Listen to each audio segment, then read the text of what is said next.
전국에 계신 수험생 여러분 반갑습니다. 자, 이제 형사소송법 최신 판례 2022년, 2023년도 최신 판례 강의를 진행하도록 하겠습니다.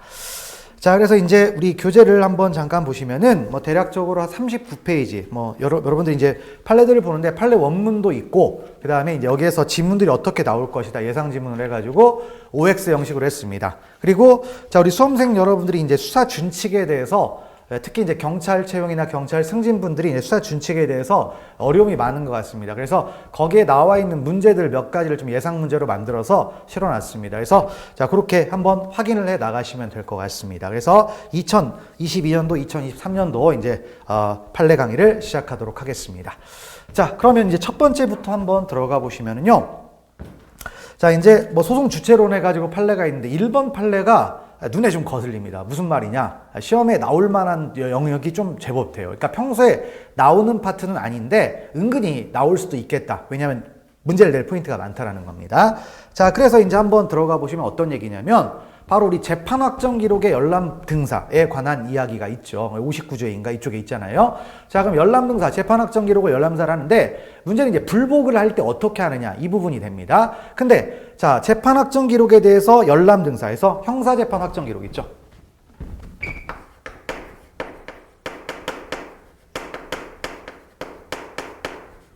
자, 이 부분에 대해서 열람 등사를 하고 싶어요.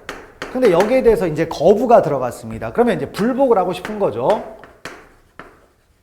불복을 하고 싶어요. 그러면 여기에 대해서는 형사소송법에 규정이 있습니다. 그래서 이제 어떻게 된다? 준항고 절차를 갑니다. 그러니까 규정이 있어요. 이렇게 돼 있습니다. 그래서 자, 이 부분이 있는데 근데 이제 문제는 재판 확정 기록도 있죠. 재판 확정 기록은 이제 어디에 있는 겁니까?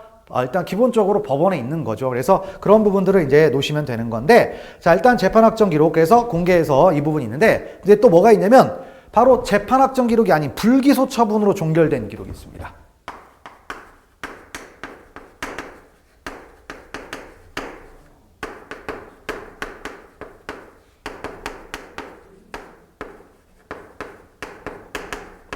자, 이것을 자, 공개를 받고 싶은 거죠. 그러면 이 부분에 대해서는 어떻게 할 수 있겠느냐? 자, 규정이 없어요. 그러면 이제 불복을 하게 되는데 여기는 준항고 절차라고 했는데 이 부분은 이게 어디에 있냐면 불기소 처분으로 종결됐으니까 어디에 있겠습니까? 검찰청에 있겠죠. 그렇죠? 그래서 여기에 대한 불복은 어떻게 되느냐? 이런 걸 좀 따졌는데 검찰청에 있긴 한데 준항고는 규정이 있으니까 하는 겁니다. 근데 여기는 자, 뭘로 가느냐? 그랬더니 그냥 항고로 간다. 항고. 그래서 여기에서 항고. 이렇게 간다라는 겁니다. 자, 그러면 시험 문제를 내기가 좋잖아요. 그쵸? 준항고냐 항고냐 이 부분을 섞어서 낼 수가 있다라는 겁니다. 그래서 이제 그런 걸 알아두시고 문제 지문 이렇게 이제 하나 뽑아봤습니다.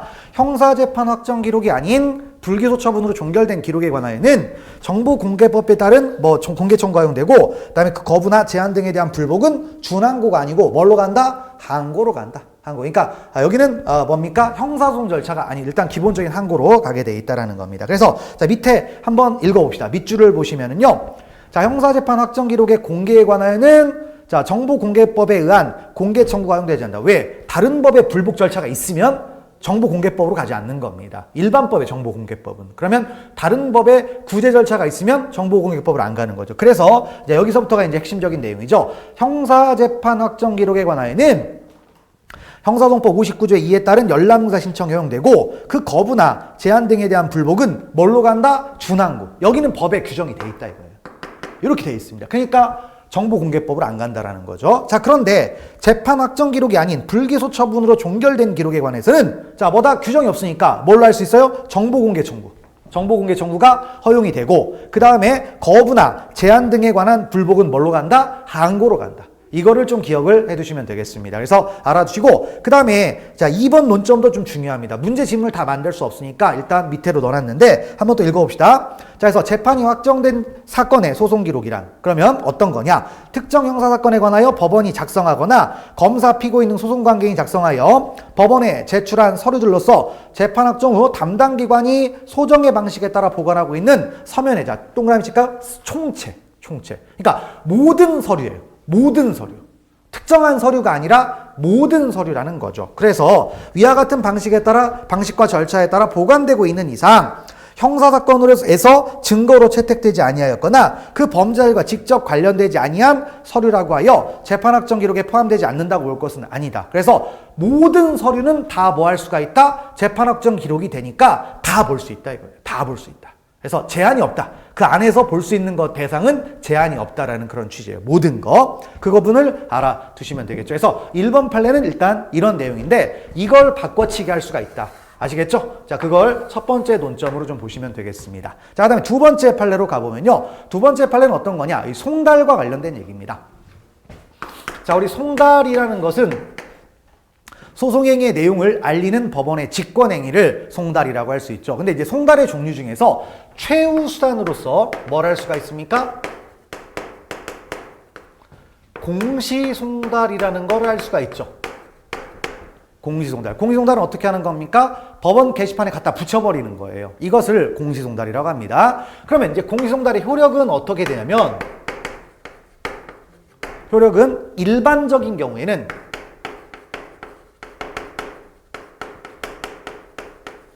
자, 일반적인 경우에는 자, 최초 공시송달은 얼마가 지나면 효력이 발생합니까? 2주일이 지나면 효력이 발생을 하죠. 그 다음에 2회 이후부터는 며칠이 지나면 효력이 발생한다? 5일이 지나면 발생합니다. 그러니까 일반적으로 공시송달을 할 때, 그러니까 뭐냐면 소재를 파악할 수 없다. 그럴 때 공시송달을 하는 거죠. 자, 그런데 이제 문제는 요게 우리 형사소송에서 공시송달을 하는데 이게 다 민사소송법을 준용을 해요. 이게 민사소송법을 준용하기 때문에 이런 일이 벌어지는 겁니다. 근데 정확하게 민사소송법 몇 조를 준용하냐? 196조를 준용합니다. 근데 196조는 1항과 2항이 있거든요. 근데 1항은 일반적인 경우예요. 근데 자, 뭐가 있냐면 외국에서 하는 공시송달이 또 있습니다. 자, 외국에서 할 공시송달. 자, 외국에서 하면 조금 더 줄 필요가 있잖아요. 그래서 어떻게 되느냐? 바로 여기에 최초 2주일이라고 했잖아요. 이게 2주일이 아니고 몇 개월이 된다? 2개월이 됩니다. 이런 규정이 있어요. 그러면 여기서 지금까지는 다 여기까지만 얘기가 나왔던 얘기예요. 근데 196조를 준용한다고 할 때 여기도 준용한다는 얘기입니다.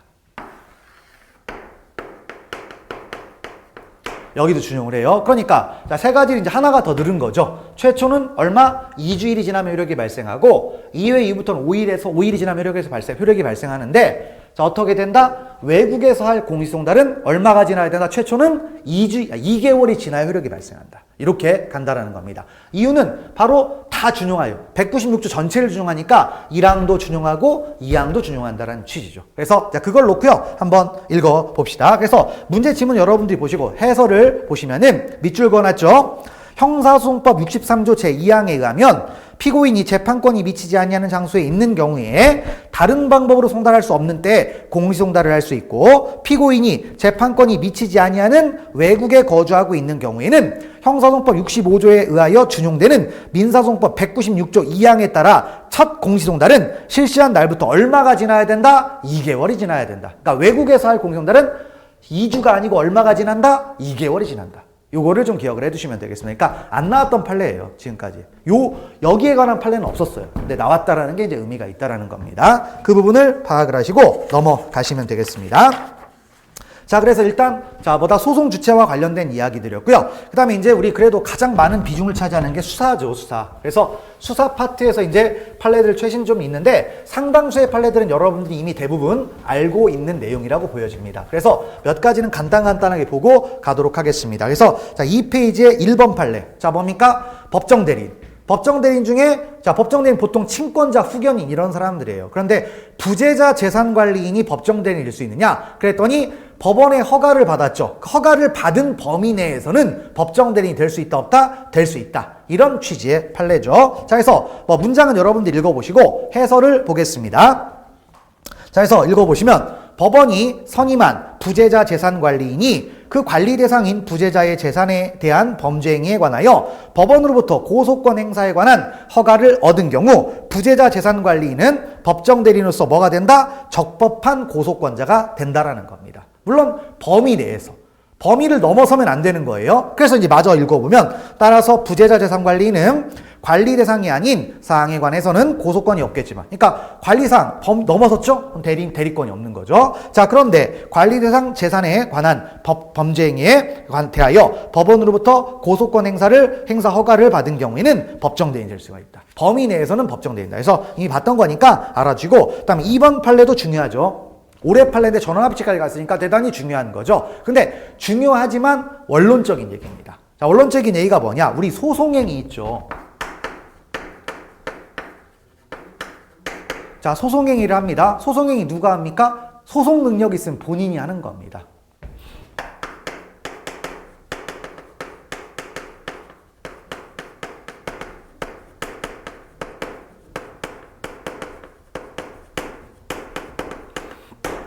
자, 소송행위는 소송 능력이 있으면 독자적으로 행사할 수가 있는 겁니다. 그러니까 소송 능력은 뭘 얘기했습니까? 의사 능력을 말했죠. 의사 능력을 말했습니다. 그러니까 미성년자도 뭘 할 수가 있습니까? 반의사불벌죄에서 처벌의사 철회를 할 수 있다 없다? 있죠. 앞에서 배웠던 것들 있잖아요. 우리 기본 강의에서. 자, 그런 내용인데 역시 똑같은 취지였어요. 그래서 반의사불벌죄에서 법정대리인 이런 사람들이 뭡니까? 미성년자 내지는 심신상실자 이런 사람들을 대신해서 처벌불원의 의사를 표시할 수 있겠느냐 이런 취지였습니다. 근데 자 뭡니까? 원칙적으로 뭐 한다고 했습니까? 독자적으로 가능하고 자 이런 것들은 뭡니까? 원칙 대리가 된다 안 된다? 대리 안 되죠. 대리가 안 되니까 자 법정대리 대신 못한다는 얘기입니다. 그래서 자 그런 취지인데 한번 읽어보시면 되겠습니다. 자, 그래서 일단 문제 지문 틀렸다라는 건데 먼저 해설을 읽고 문제를 보도록 하죠. 그래서 여기 이제 자 뭡니까? 앞에 5줄인가요? 5줄 한번 쭉 읽어봅시다. 여기에 중요한 말들이 있어요. 자, 반의사불벌죄에서 성년 후견인은 명문의 규정이 없는 한 의사 무능력자인 피해자를 대리하여 피고인 또는 피의자에 대하여 처벌을 희망하지 않는다는 의사를 결정하거나 처벌을 희망하는 의사표시를 처리할 수 없다라고 돼 있죠. 그러니까 규정이 없으면 대리가 안 된다라는 거예요. 원칙. 대리 된다 안 된다? 안 되는 거죠. 자, 그리고 그다음 이는 여기가 중요한 말입니다. 왜 중요하냐? 1번하고 비교를 하시면 돼요. 자, 부재자 재산관리인 법원에서 허가를 받았잖아요. 그럼 대리인이 된다 안 된다? 된다. 법정대리 된다라고 했는데 여기는 다른 겁니다. 그래서 마저 읽어보면 이는 성년 후견인의 법정대리권 범위에 통상적인 소송행위가 포함되어 있거나 성년 후견 개시 심판에서 정하는 바에 따라 성년 후견인이 소송행위를 할 때 가정법원의 허가를 얻었더라도 마찬가지다. 그러니까 이 사람은 지금 뭐가 됐습니까? 가정법원 허가 받아가지고 일종의 법정대리인 된 거예요. 됐는데 그래도 반의사불벌죄 처벌의사 철회는 누가 한다? 본인이 하라 이겁니다. 대리인이 할 수 있다 없다? 없다는 가정법원 허가를 받았어도. 그래서 자 이걸 놓고 문제를 읽어봅시다. 성년 후견인의 법정대리권 범위에 통상적인 소송행위가 포함되어 있거나 성년 후견 개시심판에서 정하는 바에 따라 성년 후견인이 소송행위를 할 때 가정법원의 허가를 얻은 경우에는 반의사불벌죄에서 무능력자인 피해자를 대리하여 피고인 또는 피의자에 대하여 처벌을 희망하지 않는다는 의사를 결정하거나 처벌을 희망하는 의사표시를 철회하는 행위를 할 수 있다. 이렇게 그럴싸하게 나올 수 있잖아요. 제가 만들었어요. 잘했죠? 그래서 여러분들이 잘 보시면 되겠습니다. 그래서 틀린 지문이 이렇게 나올 수가 있다. 그러니까 가정법원의 허가를 받았어도 안 된다는 얘기입니다. 반의사불벌죄 처벌의사 철회는 누구만 한다? 본인만 한다. 그래서 그 취지를 잘 알아주시고요. 사실관계도 여러분들이 꼭 읽어보시면 되겠습니다. 자, 넘어가시면 되겠고요. 그다음에 세 번째는 이제 고발과 관련된 얘기인데 고발은 고소하고 비슷한 거죠. 그러니까 당연히 뭐 합니까? 고발을 할 때는 범죄 사실 어느 정도 써줘야 됩니다. 어느 정도 써줘야 돼요. 자, 그래서, 자, 그걸 읽어보시는데, 자, 그래서 조세범 처벌법에 의한 고발은 고발장의 범칙 사실에 기재가 없거나 특정이 되지 아니했을 때는 부적법하죠. 그러니까 안 썼으면 부적법하니까 이 고소는 특정이 안 되는 거예요. 고발은 특정이 안 되는 겁니다. 자, 그런데 이는 조세범 처벌법이 정하는 어떠한 태양의 범죄인지를 자 체크할까요? 판명할 수 있을 정도. 여기를 체크하시면 되겠고요. 자, 그리고 사실을 이를 확정할 수 있을 정도로 표시해도 마찬가지다. 아니죠. 아닙니다. 그러니까 뭐냐면 우리가 고발이나 이런 것들은 고소나 고발은 수사를 촉구하는 거잖아요. 그러니까 공소사실의 특정만큼 완벽할 필요가 없습니다. 어느 정도만 써주면 되는 거예요. 자, 그래서 자, 그 정도에서 자, 표시하면 좋겠다. 알아볼 수 있을 정도로 표시하면 된다.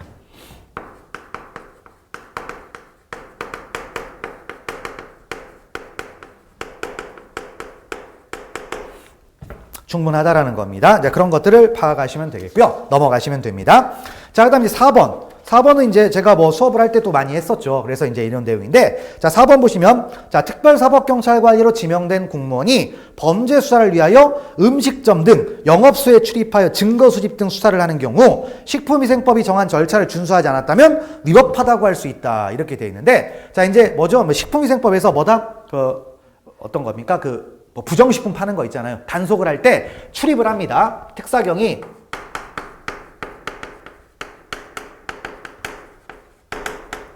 자, 그럼 부정식품 파는 곳을 단속하기 위해서 자, 뭐 한다? 출입을 하죠. 그러면 증표를 제시하도록 돼 있습니다.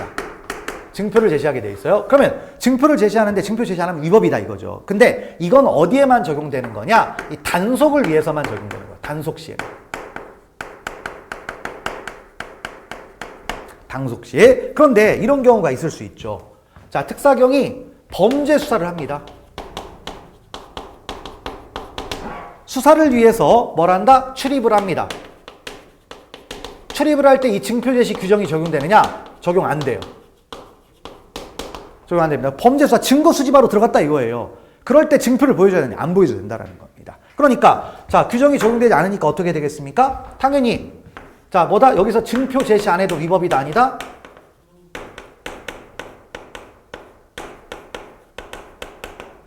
증표를 제시하지 않았다라고 해서 위법인 것은 아니다라는 얘기입니다. 그래서 구별을 하는 거죠. 특사경이라고 특별사법경찰관이라고 해서 모든 걸 다 수사활동을 하는 게 아니라 일정한 영역이 있다라는 거예요. 그래서 단속 목적으로 들어갈 땐 당연히 보여줘야 되는 거죠. 그러니까 이거는 수사가 아니에요. 행정조사. 그런데 수사 목적으로 들어갈 때는 그런 걸 보여주고 그럴 필요는 없다. 규정이 적용되지 않으니까. 자, 그래서 그걸 알아주시고요. 그래서 자, 뭐다 해설을 한번 가보겠습니다. 자, 읽어보시면 자, 식품위생법에 따라 권한을 표시하는 증표 및 조사기간 등이 기재된 서류를 제시해야 하는 경우는 식품위생법에 따라 영업소에 출입하여 식품 등 또는 영업시설 등에 대하여 검사하거나 이런 것들을 열람하는 어떤 경우? 행정조사의 경우에 한정이 된다. 단속. 그래서 단속 시에만 적용된다. 이건 행정조사예요. 행정조사. 이런 얘기를 하는 거예요. 자, 그렇기 때문에 그 다음에 있죠. 따라서 구형사송법 어쩌고저쩌고 해가지고 밑줄 있죠. 특별사법경찰관리로 지명된 공무원이 범죄 수사를 위하여 음식점 등 영업소에 출입하여 증거 수집 등 수사를 하는 경우에는 절차를 준수하지 않아 증표를 보여주거나 이런 걸 안 했어도 위법이다, 위법이 아니다, 위법이 아니다라는 얘기입니다. 그래서 자, 틀린 지문 이렇게 만들어 놨으니까 잘 체크를 하시면 되겠습니다. 넘어가시고요. 그다음에 이제 5번으로 가보면 자, 5번은 이제 뭡니까? 수사에서 우리 사진 촬영이 있어요.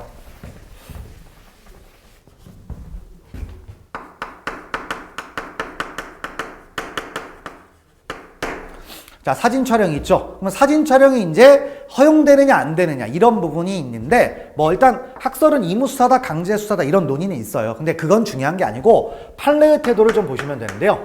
판례는 뭐라고 하냐면 4가지 요건을 얘기합니다. 그래서 어떤 거? 현, 필, 긴, 상 이런 요건을 요구합니다. 그래서 현, 필, 긴, 상의 요건을 만약에 충족했으면 영장 없이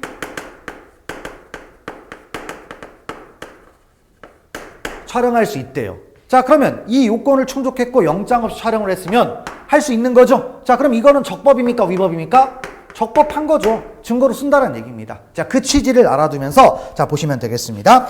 자, 그래서 자, 뭐다? 거기 해설에 3줄 나왔는데 요 취지입니다. 자, 그리고 이제 문제를 한번 보시면은 경찰관들이 피고인들에 대한 범죄 혐의가 포착된 상태에서 클럽 내에서의 음란행위 영업에 관한 증거를 보존하기 위하여 불특정 다수에게 공개된 장소인 자, 클럽의 통상적인 방법으로 출입하여 손님들에게 공개된 모습을 촬영을 했습니다. 그럼 이 촬영은 위법입니까? 아니다 이거죠. 지금 뭐다? 음란행위를 하고 있어요. 현재 범행이 행해지고 있죠. 그 다음에 증거 보존의 필요성이 있죠. 지금 안 찍으면 안 되는 거예요. 그 다음에 긴급하죠? 급하잖아요. 그리고 통상적인 방법, 담 넘어 들어간 거 아니잖아요. 클럽에 그냥 들어갔다 이겁니다. 그러면 적법이다, 위법이다, 적법. 그러니까 증거로 쓸 수 있다는 거죠.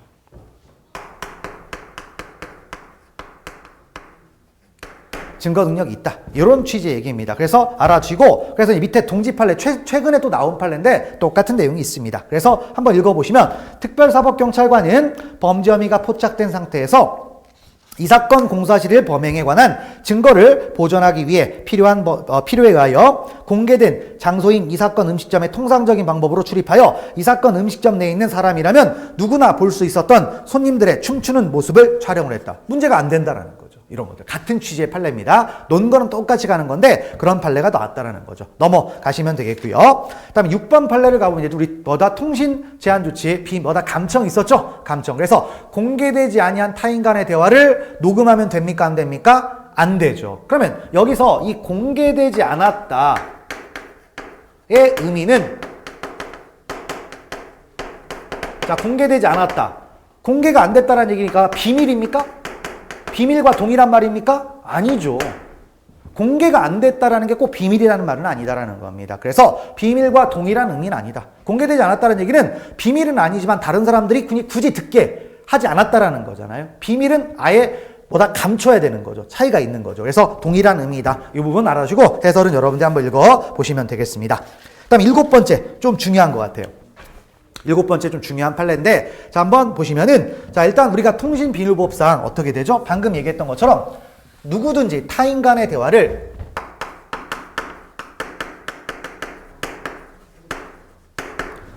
대화를 녹음하거나 청취하거나 이런 거 하면 됩니까? 안 됩니까? 안 되죠.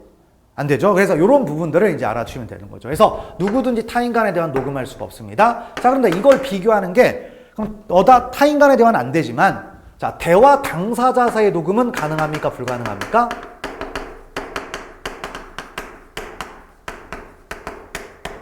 녹음은 가능하죠.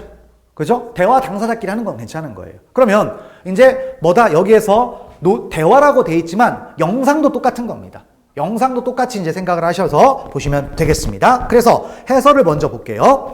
자, 방송자가 인터넷을 도관 삼아 자, 인터넷 서비스 제공 업체 또는 온라인 서비스 제공자인 인터넷 개인 방송 플랫폼 업체의 서버를 이용하여 실시간 또는 녹화된 형태로 음성, 영상물을 방송함으로써 불특정 혹은 다수인이 이를 수신, 시청할 수 있게 하는 인터넷 개인 방송. 인터넷 개인 방송은 그러니까 뭐냐면 누구한테나 다 보여줄 수도 있지만 특정한 사람들한테만 보여줄 수 있잖아요. 가입한 사람들. 그렇죠? 그런 거. 자, 그런 것들은 전기통신이다 이거죠.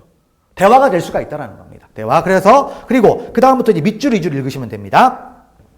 자, 인터넷 개인 방송의 방송자가 비밀번호를 설정하는 등 그 수신 범위를 한정하는 비공개 조치를 취하지 않고 방송을 송출하는 경우 이러한 시청자가 방송 내용을 체록하는 것은 감청입니까? 아닙니까? 감청 아니죠. 타인 간의 대화가 아니죠. 다 봐라 이런 얘기잖아요. 다 봐라. 뉴스 같은 거라고 생각하시면 되겠습니다. 자, 그런 거고요. 그러나 인터넷 개인 방송의 방송자가 비밀번호를 설정하는 등으로 비공개 조치를 취한 후 방송을 송출하는 경우에는 방송자로부터 허가를 받지 못한 사람은 당해 인터넷 개인 방송의 당사자가 아닌 제3자에 해당하고 그러니까 몰래 보는 사람이 있을 거 아닙니까? 유료인데 몰래 이렇게 들어가서 보는 사람이 있겠죠. 그리고 이러한 제3자가 비공개 조치가 된 인터넷 개인 방송을 비정상적인 방법으로 시청, 녹화하는 것 뭐가 될 수 있다? 감청. 통신비밀법 위반이 될 수가 있다는 거죠. 그러니까 타인 간의 대화가 될 수 있다는 겁니다. 자, 그렇게 이제 알아주고 그런데 다만 방금 얘기했지만 이렇게 이상한 방법으로 들어오면 감청이 될 수가 있다 이거죠. 근데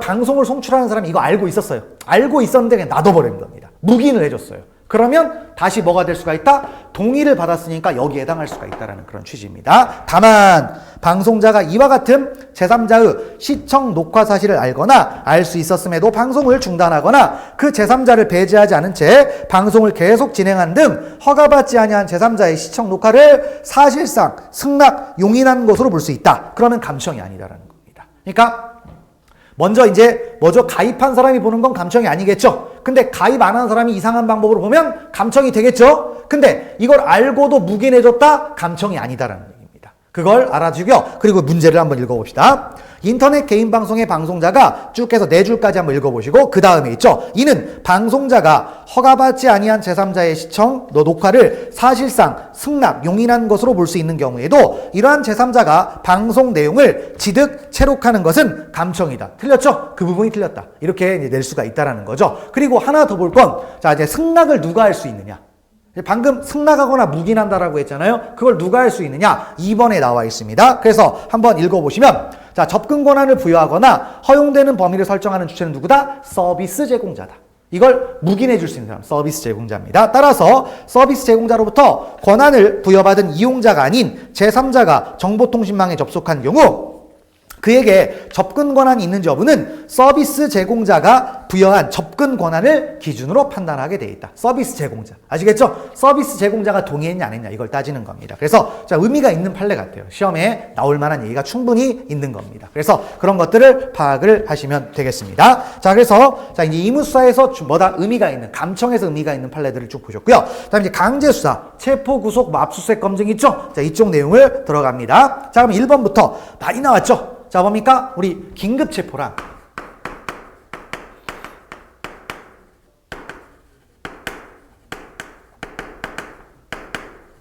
자, 긴급체포나 현행범 체포 있습니다. 그러면 이 체포 요건을 충족을 해야 적법이 되겠죠. 근데 요건 충족한지 아닌지는 어떻게 따지라고 했죠? 이거 긴급행위니까 뭘 기준으로 따집니까? 체포 당시 상황을 기초로 판단하는 거죠.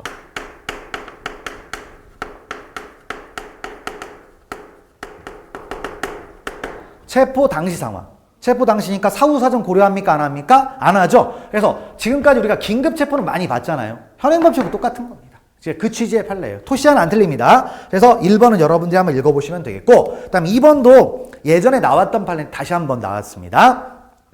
자, 변호인 또는 변호인이 되려는 자가 구체적인 시간과 장소적 상황에 비추어 현실적으로 보장할 수 있는 한계를 벗어났습니다. 그러니까 말도 안 되는 요구를 한다. 이런 것들이 있겠죠. 자, 그러면 이런 것들은 뭡니까? 정당한 접견교통권 행사입니까? 아니죠. 그럼 거기까지는 허용할 필요가 없다는 얘기입니다. 그래서 이게 어디서 나온 거죠? 변호인이 되려는 자의 접견교통권도 보장을 해줘야 된다고 했죠? 그때 나왔던 판례인데 똑같이 최근에 또 나왔습니다. 그래서 한번 읽어보시면 되겠고요. 넘어가시면 되겠습니다. 자, 그 다음에 3번으로 가보겠습니다. 3번 좀 중요한 판례 같습니다. 자, 중요한데, 자, 한번 봅시다. 첫 번째, 일단, 뭐냐면 여기 논점부터 보세요. 문제부터 보지 마시고 논점부터 보겠습니다. 대단히 많은 얘기가 있죠. 논점이 지금 몇 가지가 있습니까?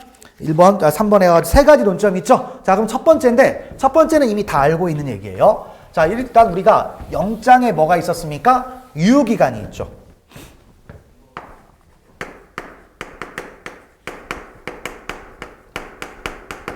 자, 영장의 유효기간인데, 이제 영장과 관련해가지고, 자, 일단 앞에서 우리가 영장은 두 가지가 있어요. 법원이 직권으로 발부한 영장이 있고 수사기관의 청구에 의해서 발부한 영장이 있었죠. 근데 수사기관의 청구에 의해서 발부한 영장이 있습니다. 청구에서 발부한 영장은 뭐라고 했죠?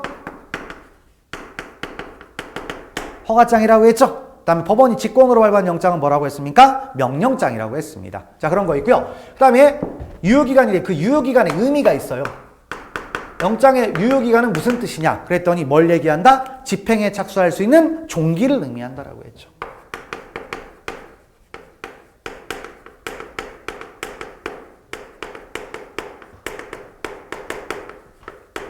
이 얘기입니다. 그래서 종기를 의미한다. 근데 이 말이 무슨 말이냐면 영장은 보통 날짜가 안 써져 있으면 7일입니다. 영장이 발부된 때로부터 7일 이내에 7일 동안 집행 안 하면 효력이 상실돼요. 근데 무슨 얘기입니까?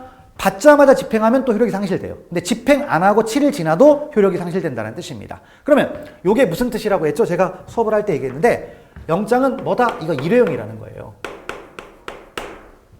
일회용. 그럼 일회용이면 재활용하면 됩니까? 안 됩니까? 안 되겠죠?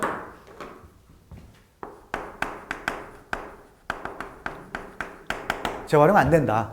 1번의 논점은 요 얘기입니다. 그래서 한번 읽어봅시다.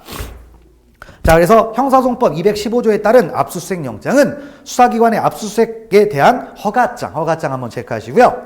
그 다음에 거기에 기재된 유효기간은 집행에 착수할 수 있는 무엇을 의미한다? 종기. 그 다음에 수사기관이 압수수색 영장을 제시하고 집행에 착수하여 압수수색을 실시하고 그 집행을 종료했다. 종료했죠? 그럼 영장은 실효된 겁니다.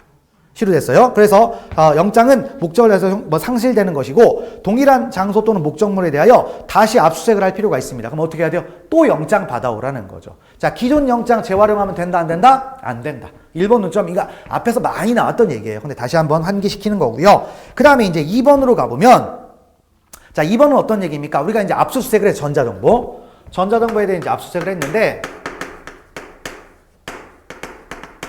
전자정보 이제 압수수색을 했습니다. 자, 그리고 근데 여기에서 압수수색을 했는데 자, 뜻하지 않게 무관 정보가 만약에 남아 있다 이거예요. 여기 남아있어요. 그럼 이거 어떻게 해야 됩니까? 폐기해야 됩니다. 폐기하라 이거예요. 폐기해야 되지. 이거 사용하면 됩니까? 안 됩니까? 안 된다. 이런 취지입니다. 자, 그래서 한번 또 읽어봅시다. 너무 중요한 문장이라서 다 밑줄을 그어놨어요. 밑줄 많이 그어놓는 거 별로 좋지는 않지만 한번 봅시다.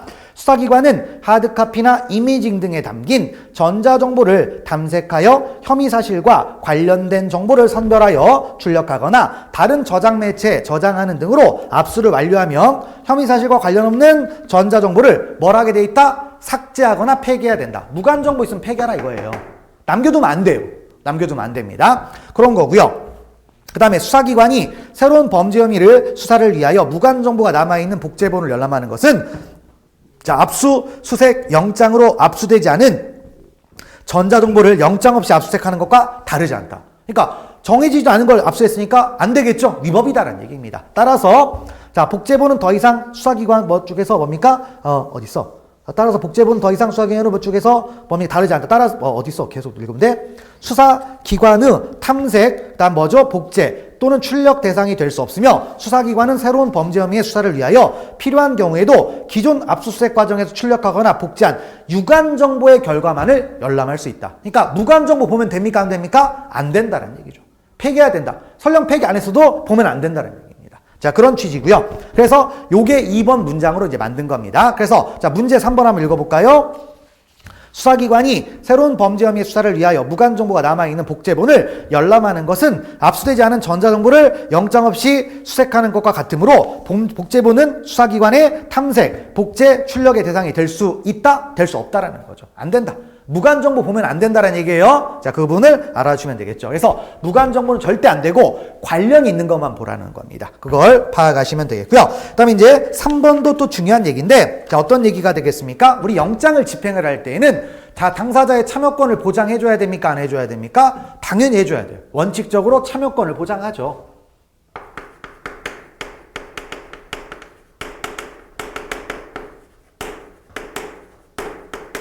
참여권을 보장해줘야 됩니다. 그럼 보장해주기 위해서 뭘 해야 되죠? 원칙.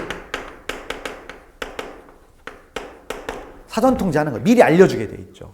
자, 그런데 문제는 예외적으로 통지를 안 하는 경우가 있었죠. 우리 법에 몇 가지가 있습니까? 2가지가 있어요. 그래서 나 참여 안 할 거야 라고 의사를 표시했거나 아니면 뭐 합니까? 급속을 요하는 경우가 있었죠. 근데 이제 우리 급속을 요하는 건 어떻게 해석했습니까? 증거인멸의 염려. 이런 걸 해석을 했어요. 근데 자, 급속이 아닌데 자, 뭐죠? 당사자 측에서 참여하지 않겠다는 의사를 표시했다라는 겁니다. 그러면 참여하지 않겠다는 의사를 표시했을 때 이 부분을 어떻게 해야 될까요? 이거 그러니까 여기 지금 보시면 참여하지 않겠다 아니면 급속을 요한다. 예외적이잖아요.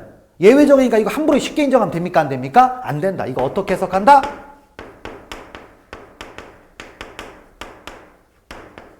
엄격하게 해석하라는 겁니다. 자, 그 취지니까요. 한번 읽어봅시다. 역시 또 중요하니까 다 읽어봐야 되겠죠.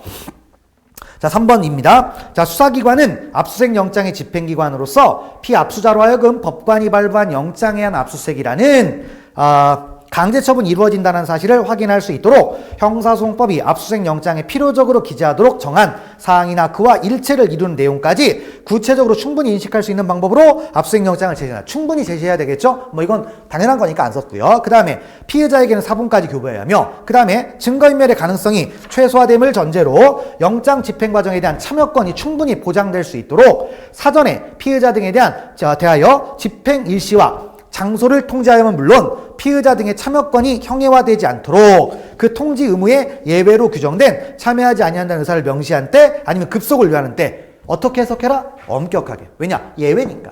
원칙은 보장하는 거잖아요. 보장하는 거니까 그런 얘기라는 거였습니다. 자, 넘어가시면 되겠습니다. 자, 그 다음에 4번은 무슨 얘기냐? 자, 우리가 이제 압수를 했습니다. 자, 압수를 했으면 뭘 교부하죠? 압수 목록을 작성해서 교부를 합니다.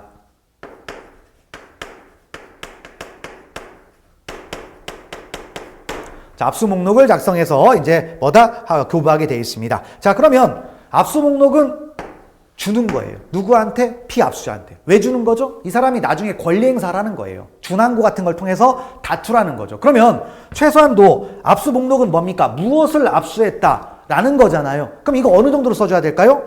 어느 정도로? 최소한으로 특정하는 거예요. 최대한으로.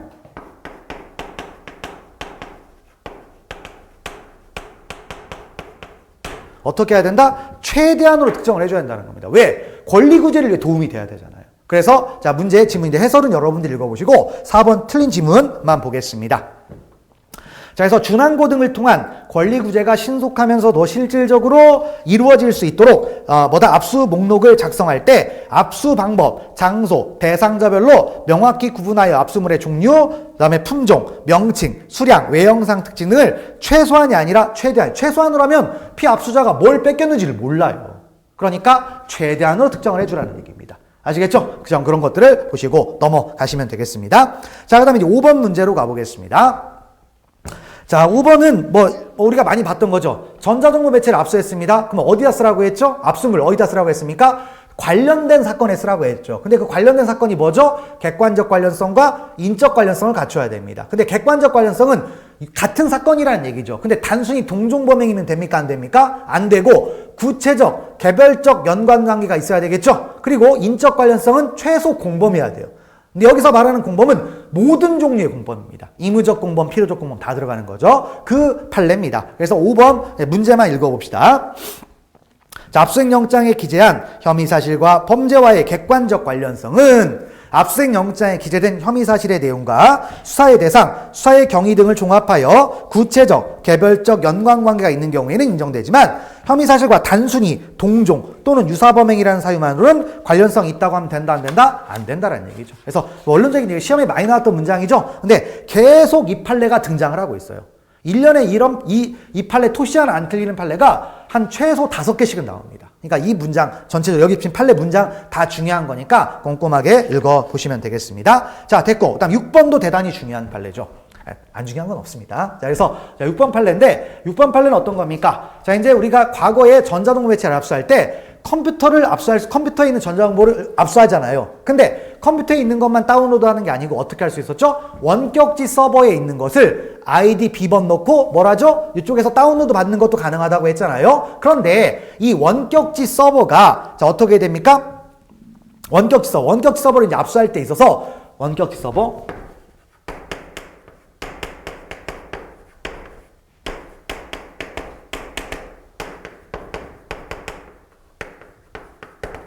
압수를 하려고 합니다. 그러면 우리가 압수를 할 때 범위를 특정해야 되니까 이것도 이제는 뭐다? 영장에 기재가 돼 있어야 된다는 겁니다. 그래서 거기에 보면은 자 전자정보가 여기에 있는 요것도 특정이 돼 있어야 된다. 다시 말하면 기재가 돼 있어야 된다. 이런 취지예요.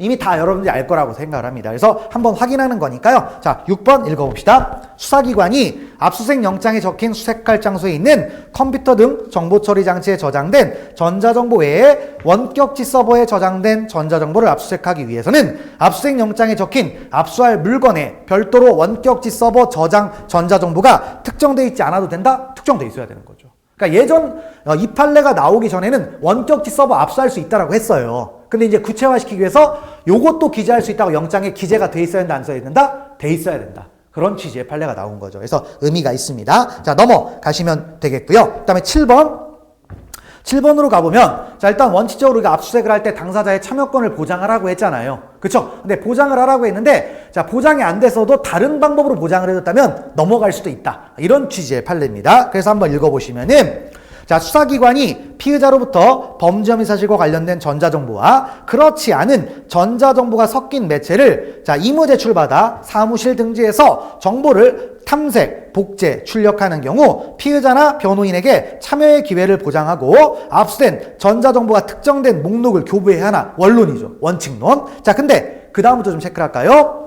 자, 그러한 조치를 하지 않았더라도 절차 위반 행위가 이루어진 과정의 성질과 내용 등에 비추어 자, 다운표 칠까요? 피의자의 절차적 권리가 실질적으로 침해되지 않았다. 이 말입니다. 여기 있죠? 자, 그래서 이러면 압수수색이 위법이다, 위법이 아니다, 위법이 아니다라는 거예요. 그러니까 왜 우리가 압수수색 절차에 참여권을 보장하냐면 절차적 기본권을 보장하는 거예요. 형사소송법은 절차법이잖아요. 그러면 어쨌든 당장은 참여를 안 시켰지만 그런 기회가 실질적으로 침해가 안 됐다. 그럼 문제가 안 된다는 얘기죠. 그래서 그런 취지를 알아두시면 되겠습니다. 그래서 자, 문장 쭉 나와 있는데 읽어보시면 되겠습니다. 그래서 자, 밑에 이제 뭐가 되는 거, 일단 뭐 그 정도까지 이제 보시면 되겠습니다. 그래서 그 정도 보시고, 일단 위법하다고 볼 것은 아니다. 됐고, 넘기시고요. 그 다음에 이제 9번째도 뭐 별 얘기는 없네요. 그래서 일단 한번 쭉 읽어보시면 되는데, 어떤 거냐면 우리가 압수수색 절차에 불만이 있습니다. 뭘 할 수가 있죠? 준항고를 제기할 수가 있어요. 그러면 준항고 법원은 이제 어떻게 심판합니까? 압수수색 절차에 개별적으로 위법 여부를 판단합니까? 아니죠. 준항고 법원은 전체적으로 위법 여부를 판단합니다.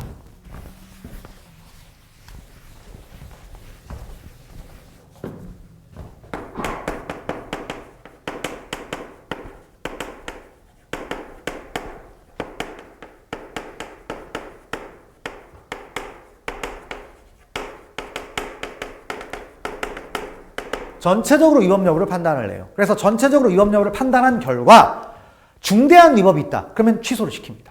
중대한 위법.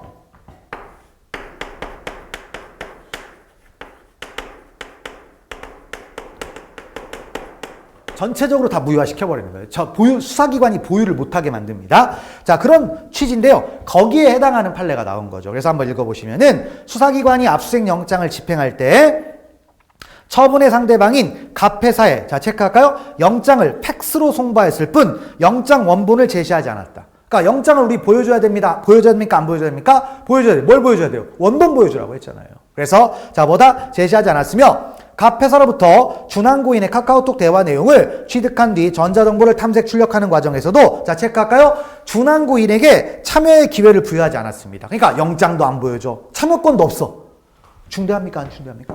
중대하죠. 그럼 전체적으로 무효화시킨다라는 겁니다. 그래서 자, 뭐다? 취소한다. 그러면 압수수색을 취소하니까 여기서 만들어진 증거도 당연히 증거로 쓰면 되겠습니까? 안 되겠습니까? 안 된다라는 그런 취지죠. 그래서 취소하니까 여기서 이제 얻어진 증거는 타 증거 능력이 없다.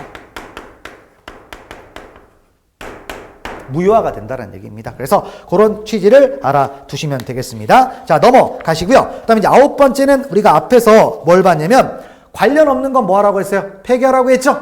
폐기하라고 했는데 나중에 그것만 유관 정보만 보라고 했지 관련 없는 건 보면 안 된다고 했죠? 거기에 관한 또 판례입니다. 9번. 그래서 수사기관이 범죄 혐의 사실과 관련 있는 정보를 선별하여, 자, 체크할까요? 압수한 후에도 그와 관련이 없는 나머지 정보를 삭제, 폐기, 반환하지 아니한 채 그대로 보관.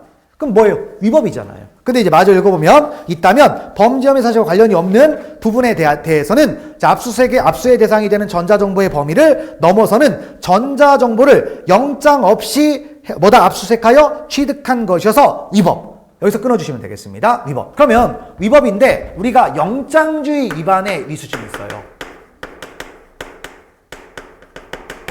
영장주의 위반을 하면 위수증이 되잖아요. 근데 이거 위법의 정도가 중대합니까? 안 중대합니까? 중대해요. 그래서 이렇게 되면 당연히 증거 능력이 없죠. 그렇죠? 근데 증거 능력이 없고 이 위수증이니까 뭐가 되죠? 절대적 배제입니다. 그러면 증거동의 됩니까? 안 됩니까? 안 되죠. 즉 하자의 치유가 안 된다는 거예요. 그래서 뒷말 마저 읽어보시면, 자, 사후에 법원으로부터 압수수색 영장이 발부되었다거나 피고인이나 변호인이 이를 증거로 하며 동의하였다면 하자가 치유된다? 안 됩니다.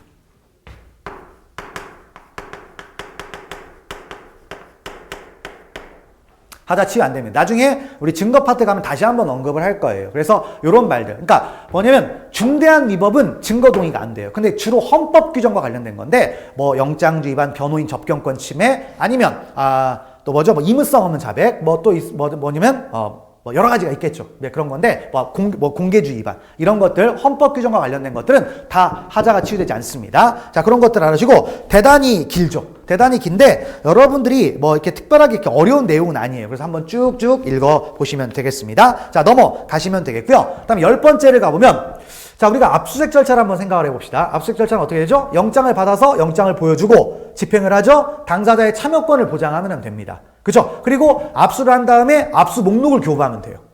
이게 핵심적인 절차들이에요. 보여주고 참여권 보장하고 목록을 교부하는 겁니다. 근데 자, 뭐냐면 이제 지금 뭐죠? 특사경이 압수를 했어요. 근데 검사장에게 보고를 안 했어요.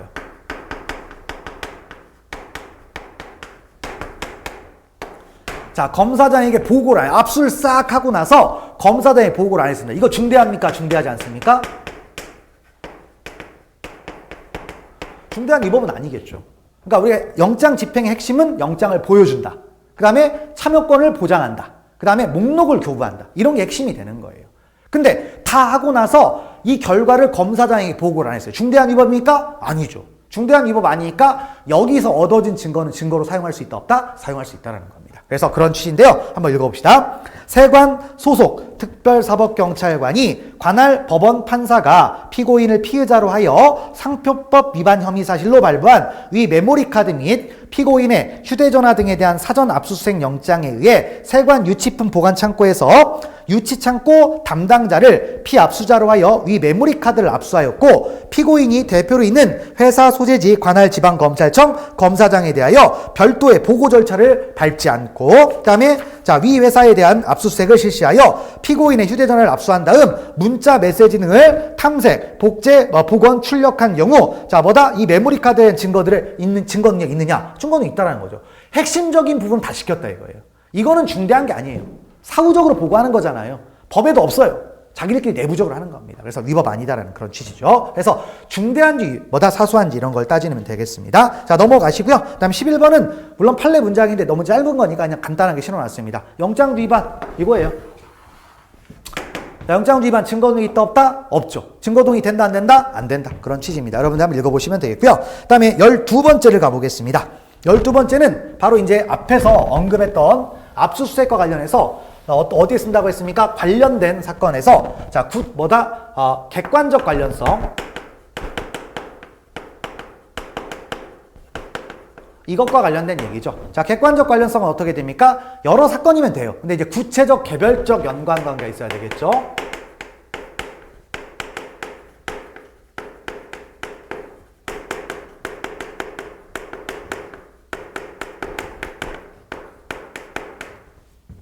자, 구체적 개별적 연관관계가 있어야 되겠죠. 그래서 12번 한번 읽어보시면은 카메라의 기능과 그냥 어떤 사건이냐 불법 촬영을 했어요. 여성 신체 불법으로 촬영을 했습니다. 그러면 요 녀석이 뭘로 촬영을 하겠습니까? 핸드폰으로 촬영하겠죠. 그럼 핸드폰 안에 사진 파일이 여러 가지가 있어요. 여러 가지가 있다고 하면은 당연히 피해자 것만 있는 게 아니고 다른 사람들 것도 있을 거 아닙니까? 근데 그거 관련돼 있을까 안 돼 있을까요? 돼 있죠. 다 비슷한 범죄잖아요. 그래서 구체적 개별적 연관관계가 있다. 이런 취지인데 한번 읽어봅시다.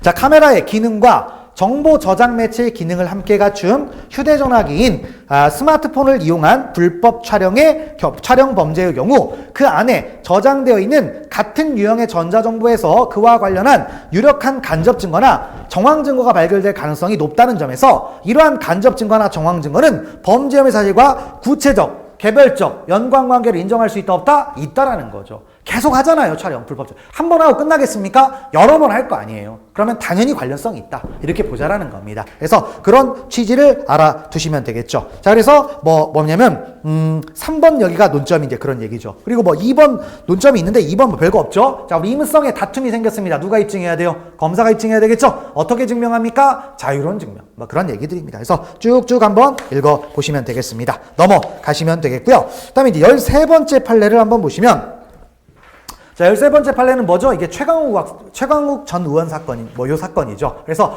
여기서 참여권을, 그러니까 뭐냐면 피의자 것을 압수한 게 아니라 다른 사람 거를 압수했어요. 근데 거기에서 피의자에 대한 증거들이 발견됐을 때 피의자의 참여권을 보장할지 말지 이 부분에 관한 판례인데, 일단 뭐냐면 직접적으로 지배하고 있지 않으면 보장할 필요가 없다. 그런 취지의 판례인데요. 한번 쭉 읽어봅시다. 자, 보시면 일단 13번 원문제 문제 지금부터 한번 보시면 이것도 나올 가능성이 상당히 높으니까 한번 봅시다. 피해자 등 제3자가 피의자의 소유관리에 속하는 정보 저장 매체를 임의 제출했습니다. 근데 임의 제출도 어찌됐든 강제 수사예요. 임의제출물의 압수도 임의수사 아닙니다. 영장죄일 뿐 강제수사예요. 그래서 참여권 보장하고 다 하는 겁니다. 자, 그런 건데 실질적 피압수자인 피의자가 수사기관으로 하여금 그 전자정보 전부를 무제한 탐색하는데 동의한 것으로 보기 어려울 뿐만 아니라 피의자 스스로 임의제출한 경우 피의자의 참여권이 보장되어야 하는 것과 견주어 보더라도 특별한 사정이 없는 한 피의자에게 참여권을 보장, 여기를 체크하시고요. 그 다음에 보장하고 압수한 전자정보 목록을 교부하는 등 피의자의 절차적 권리를 보장하기 위한 적절한 조치가 이루어진다. 피의자의 참여권을 원칙적으로 보장해주라는 겁니다. 근데 문장이 너무 길어서 일단 여기까지만 한 거고요. 해설을 꼭 읽어봐야 됩니다. 그래서 해설을 어디서부터 보시면 되냐면 두 번째 단락 있죠. 이와 같이부터 쭉 해가지고 있죠? 이거 너무 길어가지고 문장으로 못 실었어요. 그래서 여기에서 중요한 논점들이 있습니다. 그래서 한번 읽어보시면 정보 저장 매체를 임무 제출한 피압수자에 더하여 임무 제출자 아닌 피의자에게도 참여권이 보장되어야 하는 피의자의 소유관리에 속하는 전자정보란 피의자가 압수수색 당시 또는 이와 시간적으로 제가 체크할까요? 근접한 시기까지. 거길 체크하세요. 그 다음에 자 해당 정보 저장 매체를 또 체크할까요? 현실적으로 지배관리. 그러니까 압수수색 직전까지 현실적으로 지배관리했다라는 겁니다. 자, 그럼 관리하면서 정보 저장 매체 내 전자정보 전반에 관한 전속적인 관리 처분권을 보유 행사하고 달리 이를 자신의 의사에 따라 제3자에게 양도하거나 포기하지 아니한 경우로서 피해자를 그 정보 저장 매체에 저장된 전자정보 전반에 대한 실질적인 압수수색 당사자로 평가할 수 있는 경우를 말하는 것이다. 그러니까 실질적으로 지배 관리하고 있다. 그럼 피해자한테도 참여권을 보장하라는 거예요. 그런데 근접하지 않았어요. 그래서 뭐가 됐다? 현실적으로 지배 관리도 안 했어요. 그러면 설령 피의자라고 하더라도 이 사람한테 참여권을 보장할 필요가 없다라는 겁니다. 그래서 마저 또 읽어봅시다. 그래서 이러한 정보 저장 매체의 외형적, 객관적 지배 관리 등 자 상태와 별도로 단지 피의자나 그 밖의 제3자가 과거 정보 저장 매체 이용 내지 개별 전자정보의 생성, 이용 등에 관여한 사실이 있다거나 그 과정에서 생성된 전자정보에 의해 식별되는 정보 주체에 해당한다라는 사정만으로 그들을 실질적으로 압수수색을 받는 당사자로 취급해야 하는 것은 아니다. 그래서 이제 최강욱 전 의원이 이제 뭐죠? 뭐더라? 연수받았다는 그 증명서를 하나 끊어준 거예요. 그게 컴퓨터에 있었는데 요게 이제 불법적으로 끊어준 거다. 뭐 이런 것들 따졌는데 참여권을 보장하지 않았다라고 해서 이제 문제가 된 건데 자 이미 진작에 줬다 이거죠. 오래전에 줬기 때문에 현실적으로 지배 관리하지 않기 때문에 자 이 피의자 측의 참여권을 보장하지 않아도 문제가 없다. 그런 취지의 판례였습니다. 그래서 알아두시면 되겠습니다. 그래서 넘어가시면 되겠고요. 그다음에 14번째는 뭐 문장만 읽으시면 됩니다. 자 우리 계좌 추적할 때에도 강제 수사입니다. 당연히 영장 보여줘야 됩니까? 안 보여줘야 됩니까? 보여줘야 돼요. 언제 보여줍니까? 사전에 보여주는 거죠. 그래서 읽어보시면 자 금융계좌 추정용 압수수색 영장의 집행에 있어서도 수사기관이 금융기관으로부터 금융거래의 자료를 수신하기에 앞서 금융기관에 영장 원본을 사전에 제시하지 않았다. 그럼 뭐예요? 원칙적으로 위법이다라는 얘기죠. 원칙론. 그리고 해설도 한번 쭉 읽어보시면 되겠습니다. 넘어가시면 되겠고요. 그다음 15번째로 가보시면은 15번째는 이미 전부터 나왔던 문장이에요. 그래서 한번 정리를 하면 이런 거죠.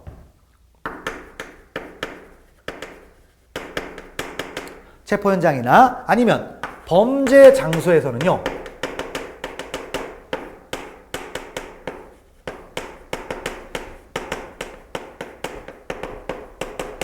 영장 없이 압수할 수 있습니다. 그쵸? 216조 1항 2호 216조 3항에 따라서 영장 없이 압수를 할 수 있어요. 근데 이렇게 영장을 받으면요. 뭘 받아야 됩니까? 이렇게 영장 없이 압수하면 사후 영장을 받아야 된다, 안 받아야 된다? 받아야 됩니다. 이쪽은 체포한 때로부터 48시간의 영장을 청구해야 되겠죠? 이쪽은 사후에 지체 없이 영장을 받아야 됩니다. 그래서 강제로 뺐을 때는 이렇게 하는 거예요. 자, 근데 이렇게 하면 좀 불편하니까 출발은 여기서 갔는데 여기에 대해서 혹시 이무제 출물이 압수가 되느냐 이거예요.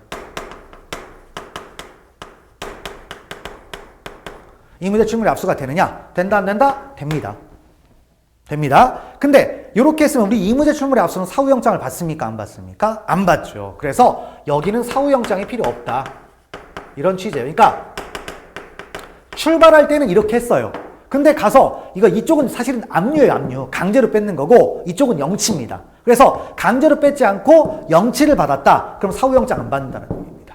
그런 취지예요. 그러니까 이쪽으로 강제로 뺏으면 영장 받는 거고 잘 꼬셔서 받아내면 영장 안 받아도 된다. 이런 취지죠. 그래서 그런 말들을 알아주시고요. 보시면 됩니다. 그래서 15번 현행범 체포 현장이나 범죄 현장에서도 소지자 등이 임의로 제출하는 물건을 형사소송법 218조에 따라 영장 없이 압수하는 것이 허용이 됩니다. 되는데 이 경우 검사나 사법경찰관은 별도로 사후에 지체 없이 영장을 받아야 된다? 안 받는다. 아시겠죠? 이렇게 파악을 하시면 되겠습니다. 자, 이렇게 해서 이제 좀 빠르게 갔습니다. 그래서 좀 분량이 좀 되다 보니까 너무 많이 이제 그런 것 같아요. 그래서 여러분이 대부분 이제 아는 내용이니까 한번 쭉 정리를 했습니다. 그래서 이제 수사 파트까지에 대한 내용을 봤고요. 그다음에 이제 공소시효 파트부터 또 들어가는데, 자, 이 부분부터는 다음 시간부터 진행하도록 하겠습니다. 자, 수고하셨습니다.